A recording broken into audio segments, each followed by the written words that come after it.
Ultimately, the water that crossed over the aqueduct here ended up in the Chestnut Hill Reservoir. Another favorite of ours. Yeah, we should go there sometime.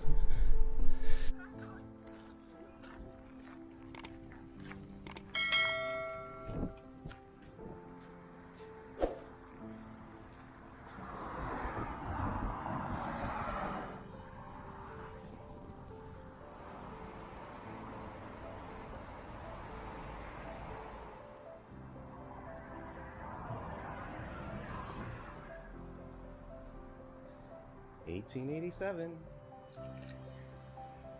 I didn't realize it wasn't filled until early 1900s. Oh, the Chestnut Hill Reservoir? Yeah. Well, so if you guys remember from the last episode, we were at the Echo Bridge, which was an aqueduct for the Sudbury aqueduct system. Mm-hmm. This water ends up in the Chestnut Hill Reservoir right over there. And then these massive machines pump the water from the reservoir up to Fisher Hill, where we also filmed an episode. Fisher Hill Reservoir, where from gravity that would feed into the city of Boston. So these machines pumped millions and millions of gallons of water every day to serve the city of Boston. And they actually were in function for up until I think the 1970s, which is amazing that these steam engine machines worked that long.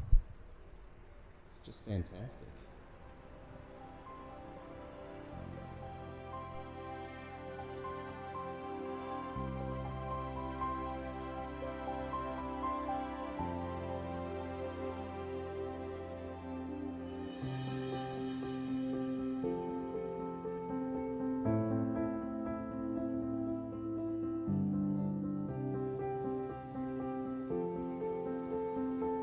Actually, one of the things that they did here in Chestnut Hill for the first time was they did biological monitoring of the water. So they tested the water as it was coming through the pumping station here, just to make sure it was safe to drink. And one of the interesting things is because it traveled in aqueducts, in open aqueducts, the ultraviolet radiation itself from the sun was purifying the water. Who knew? Anyway, just another interesting fact about water here in Massachusetts.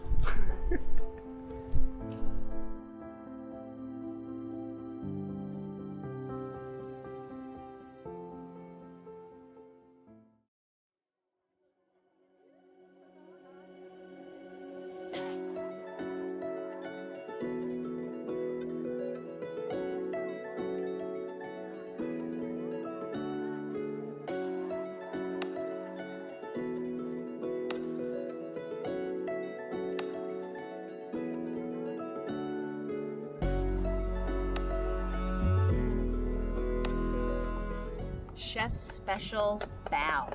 That's right. This bao feels very dense, yet pillowy. I smell peanut butter.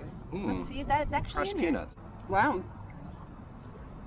I don't know if I've ever had a bao that tasted like this before. The consistency is interesting because of some little bit of grittiness. I'm not sure. That's not meat at all. It's a vegetarian bao. No, this is like a dessert. This is like a dessert bun. Okay, well we're starting with dessert today. I didn't know. Peanuts, sugar. No pork in today's bao. Some other assorted bits and pieces. I think sesame seeds. Mm-hmm. I was expecting meat. I got peanuts. Mm-hmm. All right, this is the braised pork belly with preserved vegetables. So, oh, it looks so good. Looks incredibly juicy. Oh, amazing. Very tender. Has a nice crust on the outside. Preserved vegetables are not very strong in taste. I don't think it adds too much to it. This dish is a lot about the meat. Mm-hmm. Very tender. I mean, as you would expect with the pork belly. I have a very odd reference though that I'm getting. It was almost like getting like a tuna steak for some reason when I'm eating a little bit of this. It's like sort of that consistency. Like a texture of canned tuna. Mm-hmm. Yeah. And my mind's playing tricks on me. I'm like, I taste tuna, but no, it's very nicely done. Very easy to This eat. would go really good with a nice big bowl of rice. Mm-hmm. And probably even some chili oil if you want to take it up a notch. I think we could have made this a little spicier. I would have liked that. Yep. Excellent. On to the next one. It's like probably going to be almost 90 degrees today here. It's a nice mid-May day here in Boston, and what more can you possibly want on a hot day than some refreshing cucumbers with a little bit of spice? Can you think of anything else? I could think of a few things, but let's talk about cucumbers first. This is your traditional Hunan. They're not super smashed, still more looking just like dice, but in this very oily, in a good way, chili oil. Let's give it a taste. Okay. Great sauce. First up, immediate punch of the pepper. Let's see this. One thing though. They're not crushed. No. No. That's the only thing I do These are like it just when it chopped. gets smashed in. Yeah, like They're when pleasant. they give it a little bit of a muddle. Exactly. It bruises the cucumber and it absorbs more of the flavor from the sauce. Still pleasant and refreshing. Very, but the heat is very nice in it. Mm. A little bit salty. It is perfect. Like a nice summer salad where you just need something to really boost your umami. This on the side of anything is just going to pump up the flavor. Very nice. Just wished it was smashed, but very pleasant. Yeah, we got the chilled rice noodles. Looks like some preserved long beans, cucumbers, peanuts, chili oil. Oh yeah, this is looking delicious. Another cold appetizer. Looks super refreshing. I definitely think of the peanut cold noodles where I think of cold noodles. I'm looking forward to trying these. Now, this has a little bit of the mala. I wouldn't necessarily, if someone just put that in front of me, I would think it was a Szechuan dish. Okay. But it's not aggressive as like a lot of the Szechuan peppercorn dishes you get. Like the Don Don noodles or something. I believe that's Szechuan. Let's see.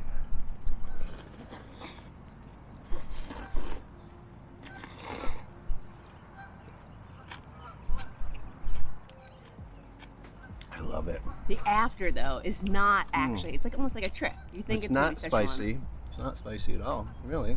We do get a little hint of that mala. It gives it lingering. Just a little hint of it. But the preserved green beans, which is classic flavor. These cucumbers. Is there something else in there? I think there's little bits of radish. Rice noodles are very mild. Yeah. Really soak up the sauce.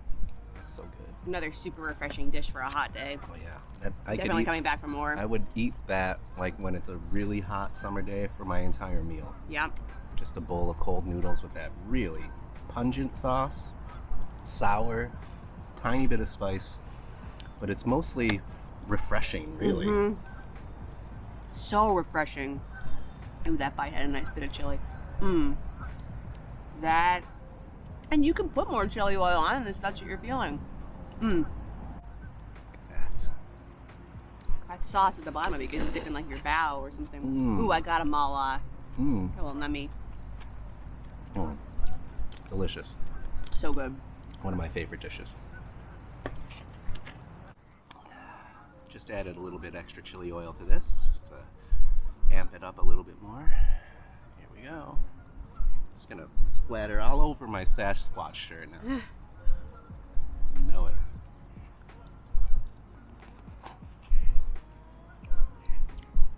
But yeah. Is it good? Oh yeah.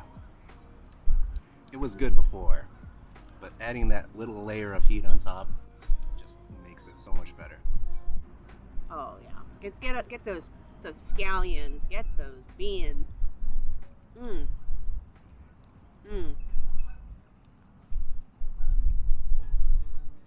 yeah. Oh wow. That looks experimental. Okay, yeah. Looks mushy. So, what is this dish? This is the century egg. Yeah, I can see that. Are you ready for the century egg? It is That's- covered in jelly. That's quite interesting. All right. Mush. Eggplant. Century egg. What is a century egg? Preserved egg. Isn't it like 100-year-old egg or something? I mean, that's what a Well, century is, but they take an egg and they bury it in ash, so it's very alkaline, and that's why it turns it and this into color. jelly. I'm not sure. I'm not exactly sure, but I know there's a Let us know. process. I believe using ash. It has a slightly funky smell, but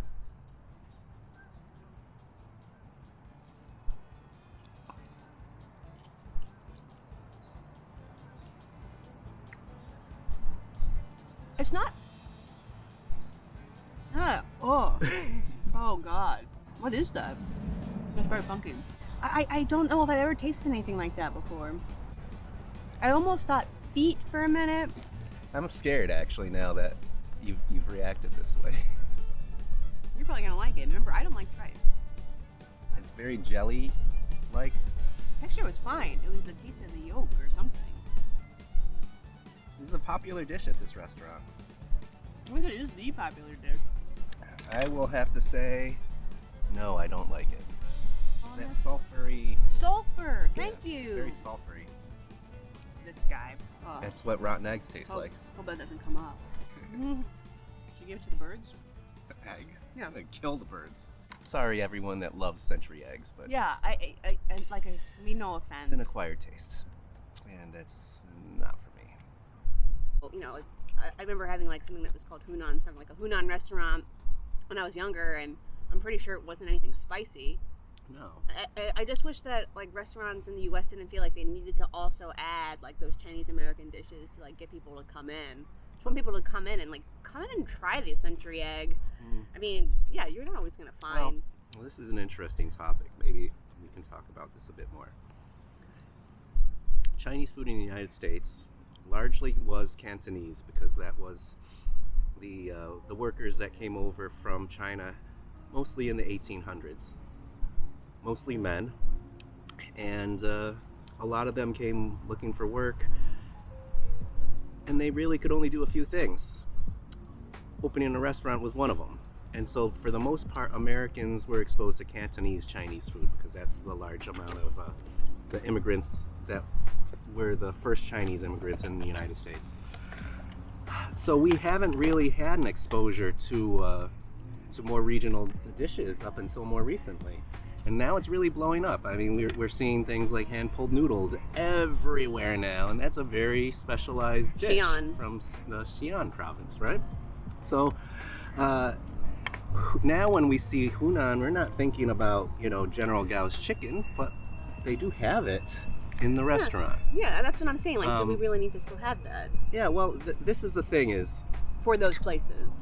places like that hyper specialize, if they do it well, they can sell their menu without having the familiar things that most Americans think of when they want Chinese food. But the reality is the majority of this country is still white Americans, and they want their sesame beef and their orange chicken and General Gao's, and restaurants have to compromise and sell that stuff in order to stay in business. And because they can offer those things, they can also offer much more unique dishes, much more authentic dishes. So I don't really have a problem with that, Yeah, that's your point. because those restaurants need to get those people in the door that are not so adventurous, and then maybe they'll They'll see slide the into the century egg. menu and they'll say, oh yeah, I'll try that century egg. Don't. But yeah, that's why we have Shanghainese, we have Taiwanese, we have Yunanese, we have Hunan, we have Xi'an, we have Sichuan. Uyghur, largely I'd say because we have a lot of Chinese students that bring that kind of business. You notice that especially down in Alston Village. Yeah, and we are right near Boston College. I say this My Happy Hunan Kitchen, it checks those boxes pretty well. Yeah, it's very pleasant. It has that Hunan heat, and really liking those cold appetizers today. It was really refreshing on a hot summer day. Glad that we got to try it. Absolutely. So thanks for joining us. Yep. And check out the Waterworks Museum absolutely stunning example of steam engineering from the 19th century. And if you're ever a fan of steampunk or any type of that sci-fi stuff, you'll get a kick out of this museum. It's really cool. Awesome. And for those that would rather go on a nice nature experience, you got Chestnut Hill Reservoir right behind you. One of my personal favorites for a nice run. So thanks for joining us. Mile and a half all the way around.